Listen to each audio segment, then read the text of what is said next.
Ulama mengatakan wa inda dzikris shalihin tatanazzalur rahmat. Ketika diingat, disebut-sebut, didengar tentang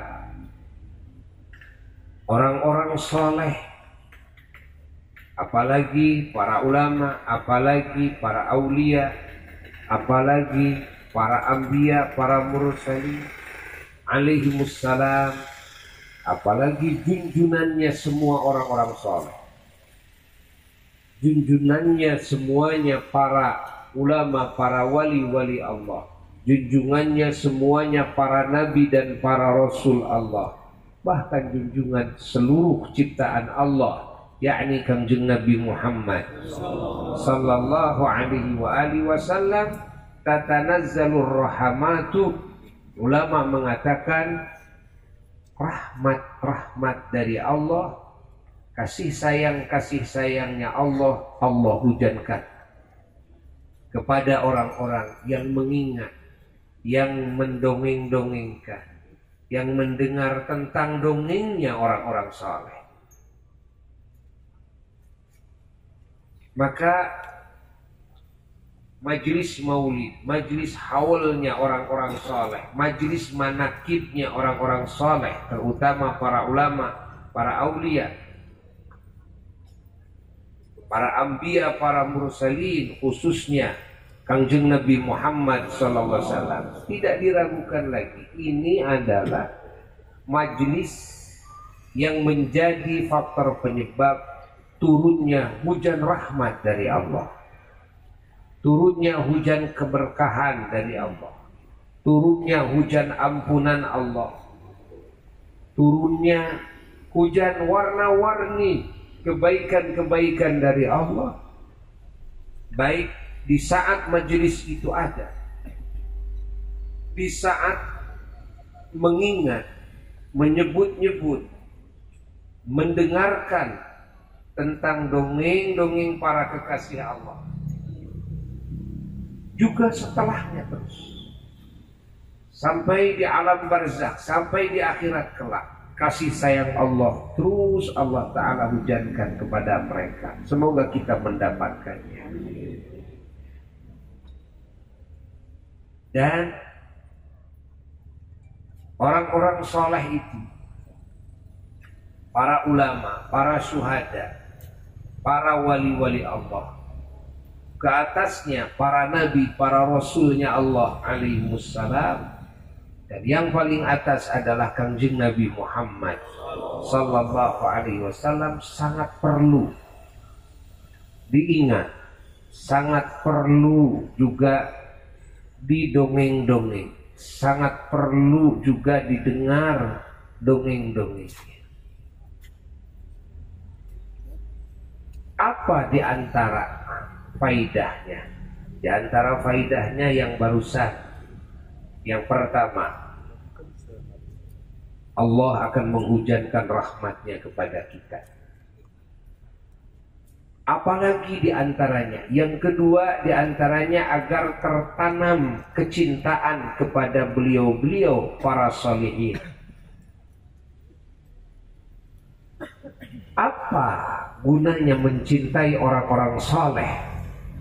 Gunanya adalah agar kita oleh Allah dikumpulkan kelak dengan beliau-beliau. Amin. Kenapa? Karena Rasulullah Sallallahu Alaihi Wasallam sudah memberikan isyarat kepada kita, menyatakan beliau dengan jelas, yuhsyarul mar'u ma'aman ahabba, dikumpulkannya manusia beserta siapa yang ia cintai. Kalau cintanya kepada ahli Allah, akan dikumpulkan dengan ahli Allah. Kalau cintanya kepada ahli dunia, akan dikumpulkan kelak dengan ahli dunia.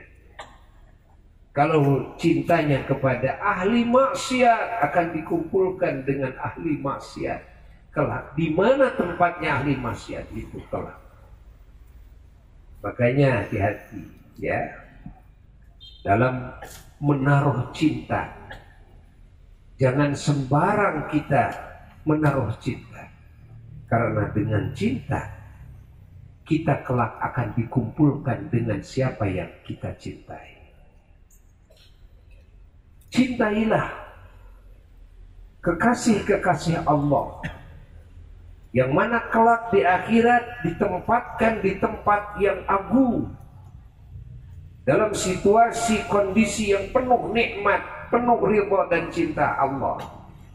Maka kita kelak akan dikumpulkan di tempat itu juga bersama beliau-beliau. Kalau kita mencintai orang-orang yang tidak beriman kepada Allah, yang melupakan Allah, yang bodoh kepada Allah, ahli maksiat kepada Allah, di mana mereka dikumpulkan? Mereka dikumpulkan di nerakanya Allah. Mereka dikumpulkan dalam suasana yang penuh dengan siksa dan kesulitan-kesulitan, ketakutan dan kesedihan, stres yang tiada ujungnya.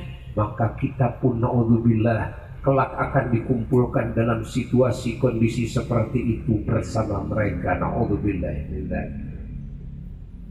Disinilah perlunya kita sering hadir dalam majelis maulid, sering hadir dalam majelis haul-haulnya orang-orang saleh, sering hadir kita dalam majelis manakibnya orang-orang saleh, agar tumbuh cinta kepada beliau-beliau.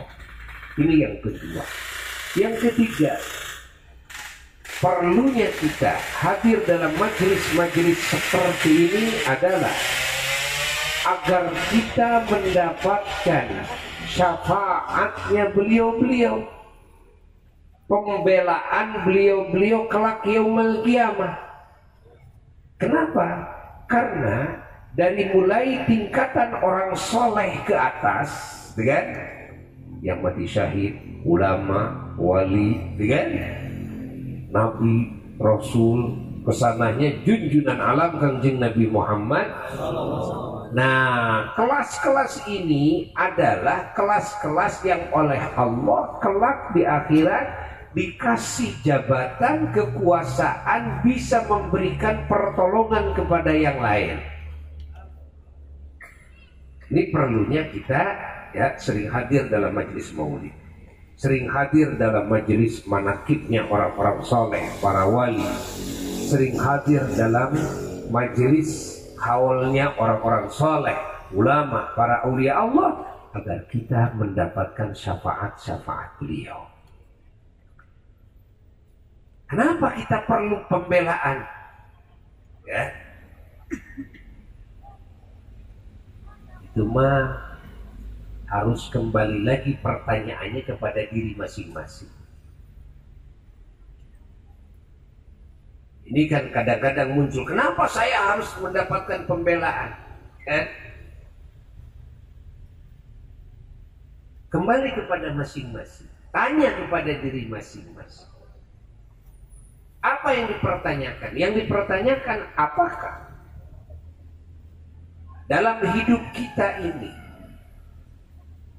sampai mati, ya, dalam hidup kita ini kita tidak melakukan dosa, tidak melakukan kesalahan-kesalahan, tidak melakukan kezaliman kepada sesama, yang dengan hal itu kita berhadapan dengan murka Allah, kita berhadapan dengan siksa Allah. Apakah dalam hidup kita ini sampai mati kita tidak mengabaikan kewajiban-kewajiban yang Allah wajibkan, yang hubungannya dengan Allah, yang hubungannya dengan sesama makhluk? Ataukah apakah dalam hidup kita sampai mati kita tidak pernah melakukan hal yang diharamkan oleh Allah, baik yang diharamkan itu dalam hubungan kita dengan Allah atau dalam hubungan dengan sesama makhluk Allah? Tanya diri kita. Kenapa bilang sampai mati? Karena kita tidak bisa mengukur saat ini. Saat ini kita soleh, saat ini kita melakukan kewajiban sempurna bahkan dengan sunnahnya. Saat ini kita menjauhi yang haram bahkan menjauhi yang makruhnya. Apakah setelah saat ini kita menjamin diri kita seperti saat ini? Nah, pahami oleh kita semuanya. Kalau dalam diri seseorang di situ ada kekufuran, di situ ada kemusyrikan, di situ ada maksiat sekecil apapun, berarti orang tersebut berhadapan dengan siksa Allah. Jika tidak diampuni oleh Allah, berarti akan berhadapan dengan siksa Allah pasti.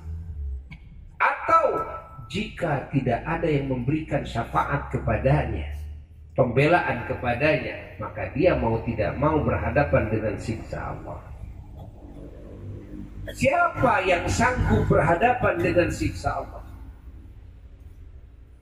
Pahami oleh kita.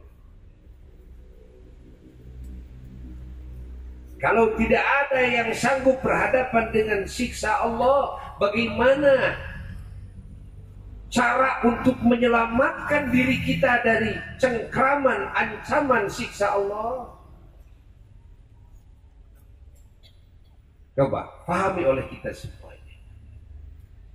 Tinggal tobat saja, ya. Apakah kita dijamin bisa tobat sebelum kita mati? Apakah kita dijamin setelah sekarang tobat terus tidak akan berdosa lagi setelah bertobat? Ya tidak tahu, makanya. Ya, pahami oleh kita semuanya. Kita tidak bisa menjamin keselamatan diri kita. Kalau ada yang berkata, yang penting melakukan perintah Allah, menjauhi larangan Allah, apakah kita menjamin diri kita bisa seperti itu sampai mati? Jadi dikembalikan lagi pertanyaannya kepada kita. Kalaupun iya kita melakukan kewajiban dan menjauhi larangan sampai mati, apakah yang kita lakukan itu sudah yakin diterima oleh Allah ataukah tidak? Karena tidak semua amal soleh itu diterima.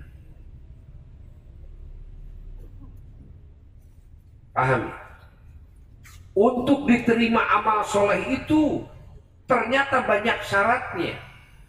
Di samping iman harus terjaga, ketauhidan harus terjaga, lalu dengan ilmunya yang sahih, lalu dengan niat-niat yang ikhlas karena Allah, lalu dengan pengamalan yang sesuai dengan ilmunya, ya, lalu dengan terjaganya diri dari semua sifat-sifat hati yang tercela, dan terjaganya diri dari kegoliman-kegoliman kepada sesama.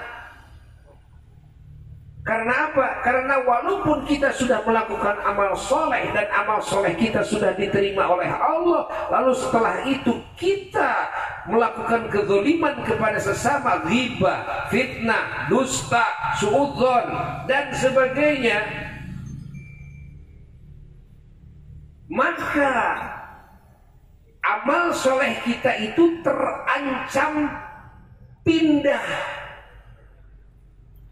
kepada gudang amal soleh orang yang kita zalimi.